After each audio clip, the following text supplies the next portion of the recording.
Starting off with the Angels and the easiest one on this list, Anthony Rendon. I mean, what else is there to say? And he's only been worth $30 million up to this point, with most of that production coming in 2020, might I add. He's played under 60 games in each of the last 4 seasons because of injuries. He got into a fight with a fan in Oakland. He basically said on a podcast he hates playing baseball. Oh, brother, this guy stinks! This is easily one of the worst contracts of all time. On to the Astros, I got Lance McCullers Jr. He signed a 5-year, $85 million contract that started back in 2022, but he's pitched in under 50 innings since then, and he's missed the last 2 seasons. Hopefully, he can make it back this year for the final year of his deal, but so far, this contract hasn't really worked out. Moving on to the A's, and I hate to say this, but I got Luis Severino. I know he just signed the contract after a pretty solid season with the Mets, but there's not really a whole lot to choose from here, and considering his track record and his health over the last several years, I am a little worried about this contract. Now, again, I know he just signed it, and he was pretty good last year, but I'm not sure he was worth $22 million a year, considering he put up a 2.1 F-WAR, which is worth right around $17 million, according to Fangraphs. Nick Pivetta got $9 million less on his AAV with the Padres, and he's been more solid over the last several years, and he had the same Fangraph wins above replacement this past year. I don't know, just a little worried about this contract. On to the Blue Jays, and I got George Springer. He signed a 6-year, $150 million contract back in 2021, but he's been pretty lackluster over this deal. He was injured in the first year of the contract, and outside of a good 2022, he hasn't really done all that much over the last 2 seasons, posting a Fangraph wins above replacement under 2 each year, while only hitting .240 with an OPS just over 700, while getting an AAV of $25 million per season. On to the Braves, and I'm going to be honest here, there's not really a clear-cut candidate that jumps off the page for me. All of the long-term deals they have, like Ronald Acuna Jr. and Matt Olson, are pretty good value in my opinion, and all of the veteran guys like Chris Sale and Marcell Ozuna don't have a lot of time left on their deals, and they're making pretty modest salaries on top of that. If I were to go with one guy, I'll go with Sean Murphy, but even still, he's on a pretty solid contract. He is coming off a bad year, though, had some injuries, but I'm not really too worried about that moving forward. He does have another 4 more seasons left on his deal. I'll say right now it's not a bad contract necessarily, but I say keep an eye on it. On to the Brewers, and I got Rhys Hoskins. A part of me wanted to go with Christian Yelich here because he just had back surgery at 33 years old, and he's got 4 more years left on his deal. However, over the last couple of years, when healthy, he's put up some very good numbers, so I think I'm going to go with Rhys Hoskins here. Now, he's coming off a pretty bad year at his first year with the Brewers at .214, a .303 on base, a .419 on the slugging, a .722 OPS overall, a .0.1 F-WAR. He's making an AAV of $17 million per year. I don't know. That's not very good value. He's going to have to step it up here in 2025. Moving on to the Cardinals, and let's talk about the guy that we all thought was going to get traded this offseason, Nolan Arenado. Now, there's a reason where in these trade talks, it's been mentioned that the Cardinals would be paying a chunk of his remaining salary because his contract is underwater. His bat has really regressed over the last couple of years, only slugging .394 this past year. He's got 3 years left on the deal, a little over $60 million left. The Rockies are going to be covering a little bit there, but Arenado, he is really going to have to figure out something this coming year. Moving on to the Cubs, and I got Jameson Taillon. Now, I don't think he necessarily has a bad contract, but out of all the players here, I'll go with him. He's got 2 more years left on his contract. He's owed $36 million more. Now, he wasn't very good in his first year with the Cubs, putting up a 4.84 ERA and a 4.61 on the FIP, but he was a lot better in 2024, putting up an ERA of 3.27 and a FIP of 3.92. His strikeouts did take a dip this past season, so I'm a little worried about his numbers coming into this year. On to the Diamondbacks, and I got Jordan Montgomery. I mean, when the owner of the D-backs is coming out and saying signing Jordan Montgomery was a horrible decision, you don't really need to hear much else at that point. Point blank, he was terrible this past year after signing late in spring training. ERA to 6.23, FIP at a 4.48. He was moved to the bullpen at one point while making $25 million. He's going to be making $22.5 million this coming year after exercising his player option. The Diamondbacks were not thrilled about that. And to be honest, I would not be surprised at all if the D-backs moved him before the start of the season. Moving on to the Dodgers, and I got Chris Taylor. Man, it feels like not long ago when Chris Taylor was regarded as is one of the more solid players out there, but the last couple of years have not been kind to Chris Taylor. Sure, he's got a lot of versatility. He can move around to a bunch of different positions, so he has value in that aspect, but last year he missed a lot of time due to injury. He posted an F-WAR of negative 0.5, had an OPS of 598, while making an AAV of $15 million. For the Giants, I'll go with Robbie Ray. He signed a 5-year, $115 million contract with the Mariners back in 2022, but he's only made 8 starts over the last 2 years after getting Tommy John surgery. Now, the Giants took on his contract in a trade with the Mariners last year, and he did make it back to the mound in 2024, but he didn't put up great numbers overall. Now, I know he needs to work his way back, but I think it's going to be interesting to see how he does over the last couple of years of his deal when his projections for this coming year aren't all that great. For the Guardians, there's not really a whole lot to choose from, but I guess I'll go with Carlos Santana. It feels wrong going with him here, considering he did have a pretty solid year last year, but he's going to be making $12 million this coming year, and he's about to turn 39 years old, so I am holding my breath just a little bit. Earlier, I mentioned the trade of Robbie Ray to the Giants, and the guy that went back to the Mariners is my pick here, Mitch Haniger. Man, it is crazy to see what's happened with Haniger over the last few years. He had 39 home runs back in 2021 for crying out loud. What the heck happened to Mitch Haniger? Now, he missed a lot of time in 2022, but then he signed a 3-year deal with the Giants for $43.5 million, and well, let's just say it has not gone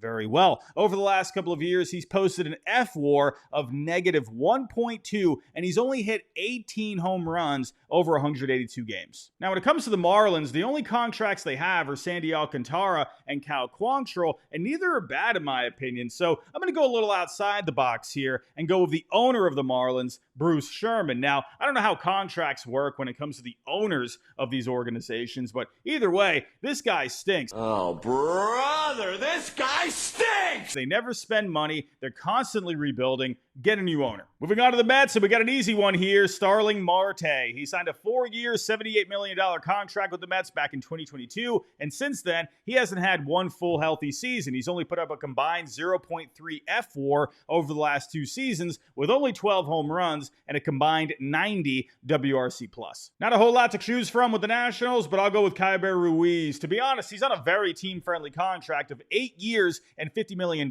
so a little over $6 million per year. But over the first 2 years of the contract, he has not performed well. He put up a negative 0.8 F-WAR, and he only put up a 71 WRC+ this past year. And sure, the defense did improve a little bit, but there's still a whole lot room for improvement there. Moving on to the Orioles, and I'll be honest here, nothing really jumps off the page as a bad contract. They're not locked into any long-term deals. All the salaries are pretty modest for the most part, but if I were to go with one guy, I'll go with Charlie Morton. It is only a 1-year deal, though, so that's not bad. Not really a whole lot of risk, but 41 years old, coming off a season with a 4.46 FIP, making $15 million.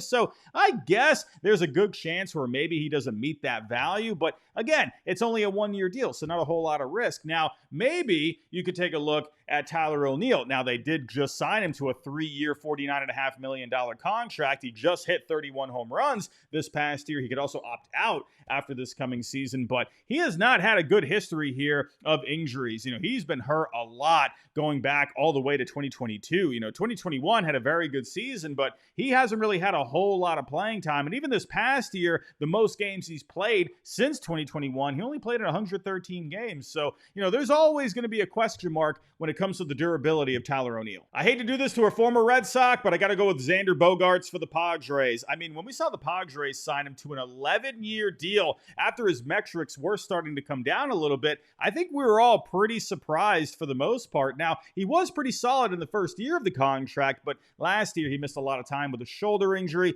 and he's owed over another $170 million.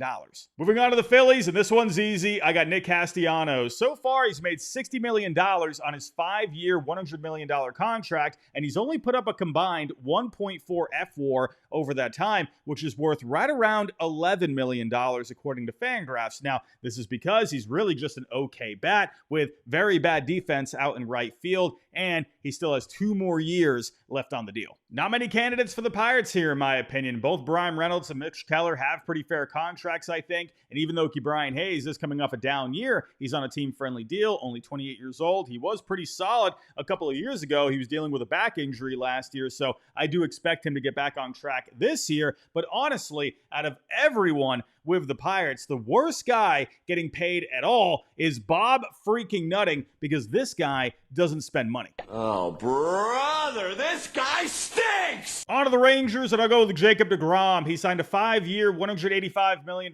contract back in 2023, but over the first 2 years of the deal, he's only pitched 41 innings because of his second Tommy John surgery. Now, we all know if he's healthy, this guy is night-night lights out, but considering he's only made 35 starts going back to 2021, the 3 years and $115 million left on the contract are looking pretty iffy. Here's another team without a clear-cut candidate, the Rays. Now, if Wander Franco was an option, he would absolutely be the pick here, but since he's on the restricted list, they're not paying him, so I'll go with another option. But other than that, there's not really a whole lot to choose from. They don't really have any long-term deals. The highest paid player for this coming year is Ha-Seong Kim, who's going to be making an AAV of $14.5 million, which I think is a steal because I think he's one of the most underrated players in the game. So because of all that, I'm going to go with an option that's not even a human being, but an actual stadium, Tropicana Field. Obviously, the whole thing with Tropicana Field is not the Rays' fault. You can blame Mother Nature for that, but the stadium is under lease through 2027, and they can't even play in it.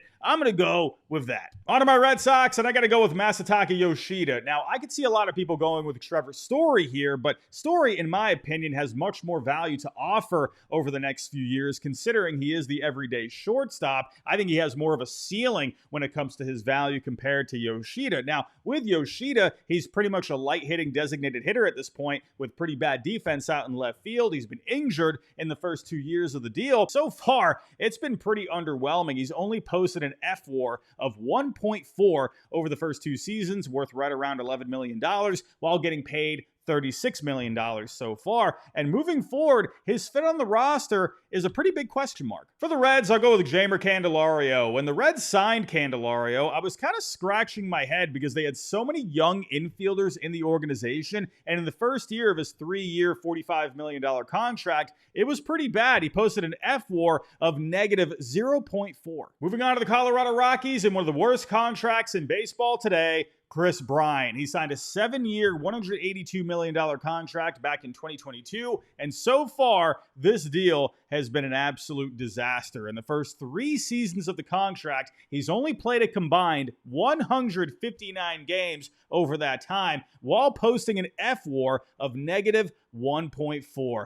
4 more years and over $100 million to go. Absolutely brutal. On to the Royals, and I'll go with Hunter Renfroe. He signed a 2-year, $13 million deal last offseason, and he's coming off a season in which he posted a negative wins above replacement. On to the Tigers, and another one of the worst contracts in baseball today, Javier Baez. He signed a 6-year, $140 million contract back in 2022, the same offseason as Chris Bryant, and through the first 3 years of the deal, he's only put up a combined 2.1 F-WAR while only posting an OPS of 610. He's missed a good amount of time with injuries as well. He's owed another $73 million over the next 3 years. So, yeah, this isn't looking very good. For the Twins, I got Christian Vasquez. Now, I could see a lot of people going with Carlos Correa or Byron Buxton here because of the injury history and the injury risk with them, but when they're healthy, they do put up good numbers and they have good projections moving forward. So I'll go with Christian Vasquez here. I hate to say that, Red Sox legend, but at this point, he's a backup catcher, still very good defensively, but he's not really going to give you anything with the bat, and they're paying him $10 million to basically be a backup catcher. For the White Sox, I got Andrew Benintendi, who has the largest contract in White Sox history. Man, lots of former Red Sox players on this list. I absolutely hate it here. But for Benintendi, he has been pretty bad so far for the White Sox. He signed a 5-year, $75 million contract back in 2023, and he's put up a combined F-WAR of negative 0.6 over that time, only posting an OPS of 684. 3 more years and around $50 million left. And last but not least, I have Giancarlo Stanton for the Yankees. Now, he had a better season last year, slugging .475 with 27 home runs, and he performed well in the postseason, but he still wasn't worth nearly what he was getting paid paid at $32 million. Actually, so far through his 13-year, $325 million contract, he's made just over $150 million since going to the Yankees, but since then, he's only been worth around $70 million. That's a pretty underwater contract, if you ask me. He's got 3 more years, $86 million left. He's 35 years old, and now he's having problems with both of his elbows. What the? It's kind of hard to see him living up to the full value of that deal. But everyone, those are my picks. Let me know your picks down below in the comments. If you're kind of the way out, hit that like button for me. Subscribe if you're new. We're trying to get to 50K by opening day. We are so close. Hit that subscribe button if you're looking for more baseball content. But everyone, go enjoy the rest of your day, and I'll talk to you next time.